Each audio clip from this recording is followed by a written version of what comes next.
Ginamit ko yung utak ko. Matalino ako eh. Hindi pwedeng school ka lang matalino. Dapat sa buhay, matalino ka rin. Yan ang tunay na matalino. Nag-iisip sa buhay. But one thing that struck me with my humble heart.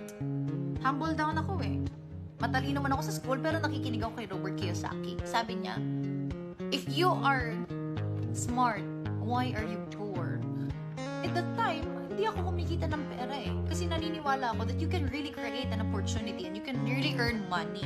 Basta marunong ka mag-internet. Sabi ko, nga no.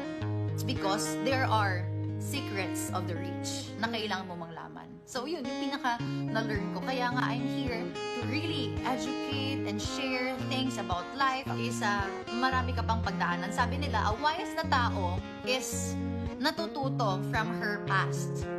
But a wiser person ay natututo sa past ng mga wise men. Correct?